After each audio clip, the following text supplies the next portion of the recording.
Good afternoon. First, I would like to thank the International Music Summit for letting me speak here, and I want to congratulate the organization of IMS and the founders Piet Tong and Ben Turner with another great and successful event. IMS has become the biggest music conference on the multiple locations in the world, and it's a great place to meet everybody who's active in the electronic music industry. That is for artists, writers, producers, promoters, publishers, managers, event companies, major record labels, and independent record labels such as Spinnin Records. Together with my partner Roger de Graaf, we started Spinnin Records in '99. The horizon at that time of Spinnin was very limited. Signing cool tracks, promote it to DJs and vinyl record shops, and we sold 100,000 copies per year locally. A few years later, we changed the vision to sign more commercial tracks. We had to promote it to the local retail stores, and we sold CD singles. A few years later, we still signed more commercial tracks, but then MTV and TMF became popular in Holland, and we had to promote video clips, and the radio stations only played the releases when they had a video which was on rotation on the music TV channels. A few years later, the market of CD sales reduced rapidly, and internet became popular in the music industry, including iTunes.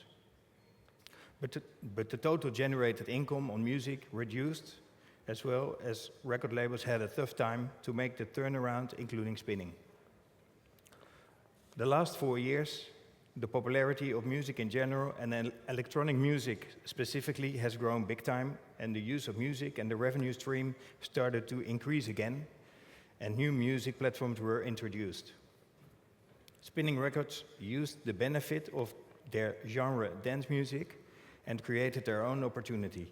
The combination of the right music at the right time, direct worldwide digital distribution, and the smart online marketing and promotion made Spinnin Records the biggest dance label in the world for already a few years now.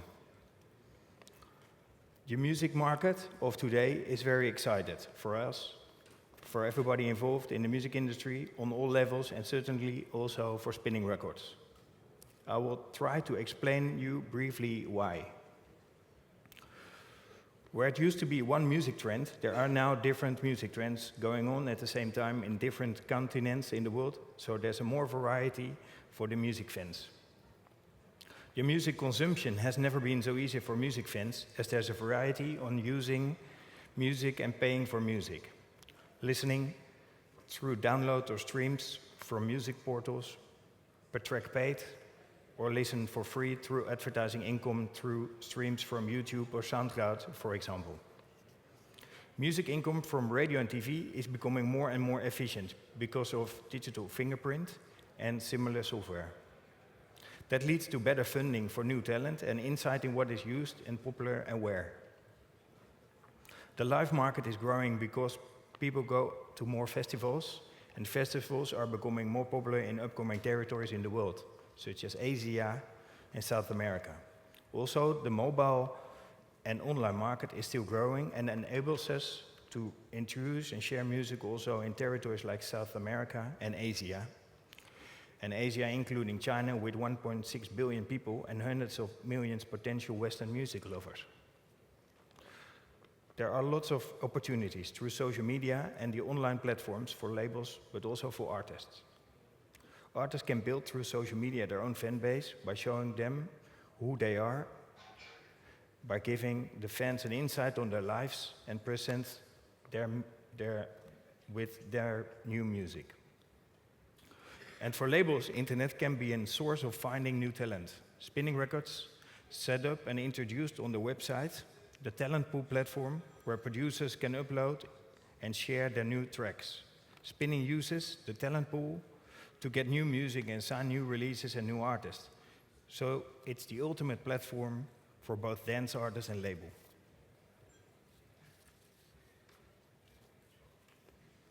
Labels can use social media to market and promote their new releases, locally or internationally, and to get a direct response and reactions through social media to see in an early phase if the release is working or not. Labels have to be creative and inventive to build their own fan base and, very important, to hold the fan base. The bigger the fan base, the better new music and new artists can be introduced and promoted. However, the trends on social media are changing all the time and quickly. The fans go from Facebook to Instagram to Snapchat. So it's a challenge to keep track of the fan base and keep them happy. We have a team of 16 people in the Spinnin office working on the social media and online trends. We would have never thought about having 16 people in the office working on that when we started out in '99. Artists these days can do a lot themselves. So the labels have to be more competitive to show artists what makes the difference for them. And the challenge for Spinnin Records is to do what we are good in and try to make that difference for them. That's the reason why we come to IMS.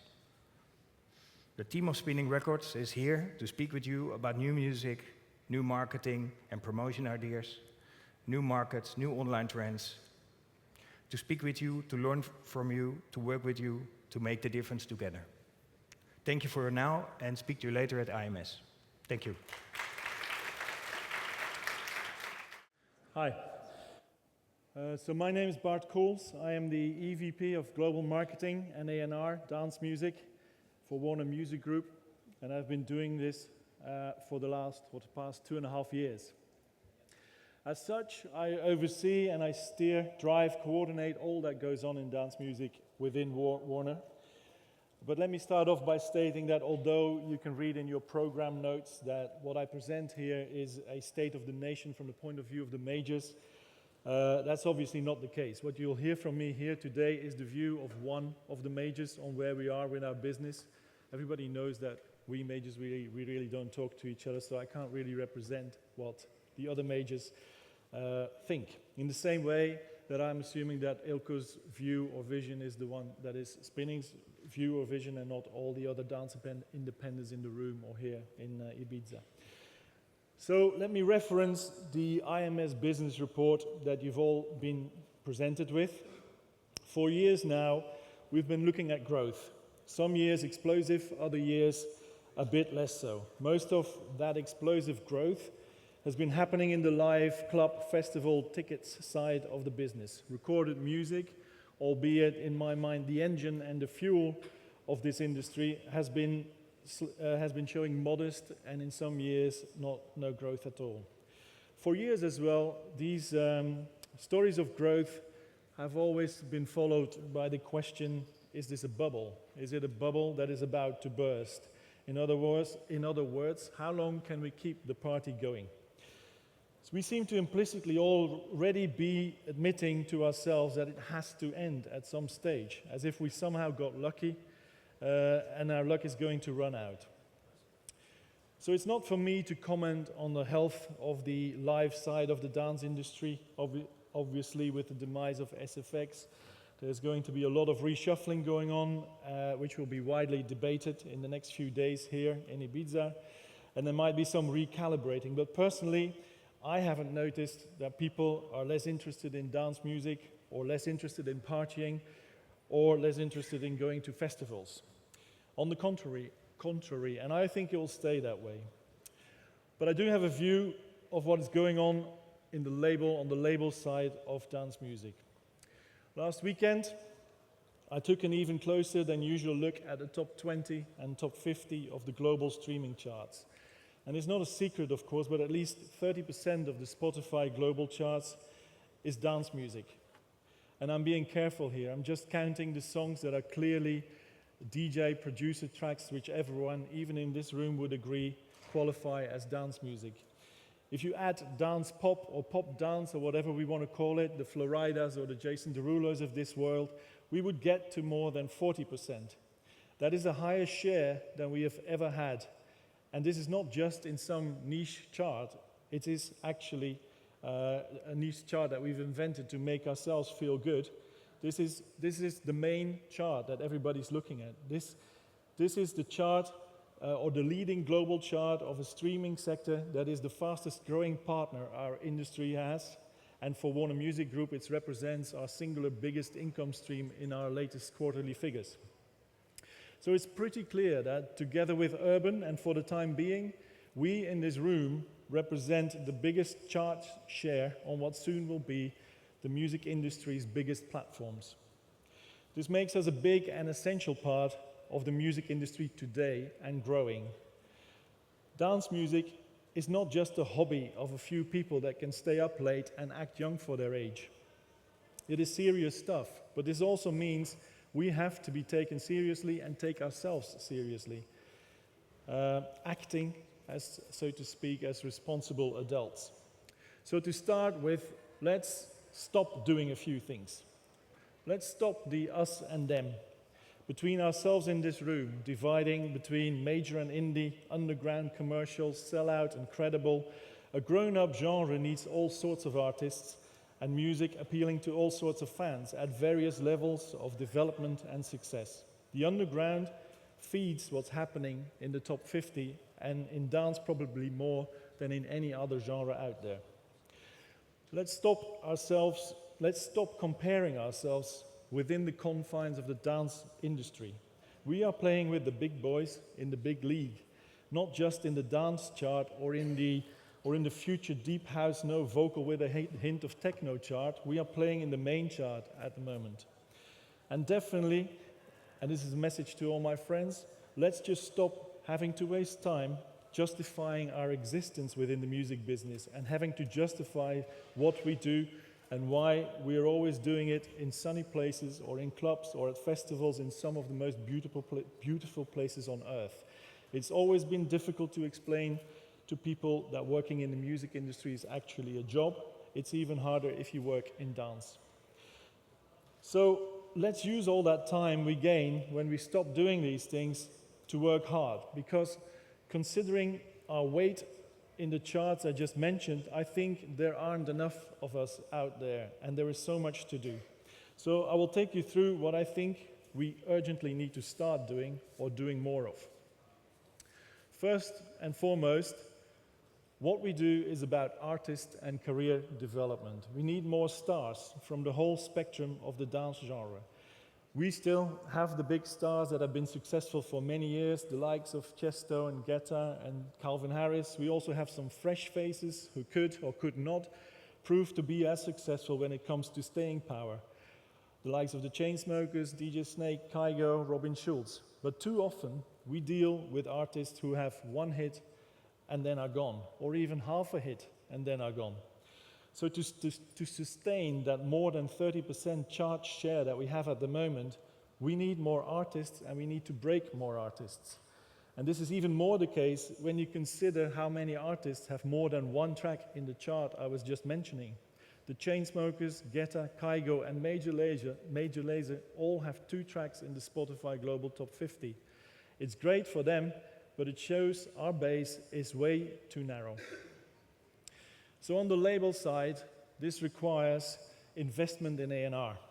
We're all investing, we can all see the numbers, but I say we can and will have to do more. We need to be more on the long-term side of things. We need to plan beyond the one hit. We need to invest more in our people and in our teams. The industry needs to stop talking about dance as if it's a niche genre, which implies it's a sideline. It's not. It's center stage at the moment, and it can't just be worked by the shady guys in the basement anymore. We need to allow our teams to experiment and support with new ways of working, whether that is in deal making or in experimenting with new marketing. We shouldn't only be in the front line of music, we should be in the front line of marketing and distribution as well. And we need to change, to a degree, our view of what successful dance A&R is. It is not only about being first on a track or an artist, and it is not only about the biggest advances. It is about what you do with an artist once you've signed them. Such artist development at the moment is key if we don't want to sort of fizzle out and stay focused on the 10, 15, 20 artists that actually at the moment make up the biggest chunk of what is happening in the front line of dance. And from DJs and artists and managers, it requires the ability to be self-critical. It might come as a shock to some of you in this room, but not everything you make is amazing. It requires to not always chase the money that's there today. You need to take time out to make more music, to better produce, to promote, even if it costs you gigs and money in the short term.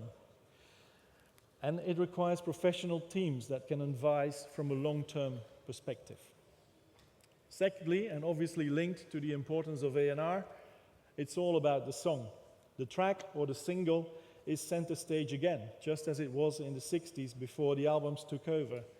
And just for all of you in the room that I start to think, was he? No, I wasn't there personally in the 60s. A hit track now is generating income in so many ways, through straight up sales and streams, both audio and video, through neighboring rights, through sync deals, and in many markets still as well through compilations. So is it now just about the hit song? Or to ask the question differently, do we still need albums, dance albums? I suppose if they're a collection of hits, the answer probably yes. If the artist has a clear message and a vision and a story to tell, the answer is probably yes as well. But if you have half a hit on your hands and you think you need an album because that's how it's always been done, the answer is probably not. Work on your songs first, build your brand before you start talking about your album. A career in dance music is more defined by a succession of hit songs that are yours or that you were involved with than by albums that in most cases nobody's interested in. Walk before you can run. Thirdly, it is important to surround yourself, both on the artist management side as on the label side, with the right people. The time for teams to only consist of dance music nuts might be over. You need diversity in skills and vision. As Mark Geiger, already 3 years ago, I think, at IMS said, it's time to bring in the non-cool people. And obviously, Warner Music at the time listened. It used to be said, it takes a village of people to break a record. That was a time when there was radio and not much else. I would say now it takes a city of people to break a record, and they need to be everywhere around the world, and they need to be coordinated. Not just radio pluggers, but people reaching out to blogs, club promo teams, social media specialists, key account managers, streaming specialists, syncs, and brand teams. That is probably the most obvious difference still out there between majors and indies. Majors have teams on the ground everywhere, people overseeing them that can push the button when needed. This ability to be global fast is getting more and more crucial with the growth of streaming. There is just no other way. Fourth, as we are talking about global hits, it's important to know our geography as well. Streaming is opening up those markets which we have been mentioning since forever as having potential. This time for recorded music and not just for festivals and shows and ticket sales.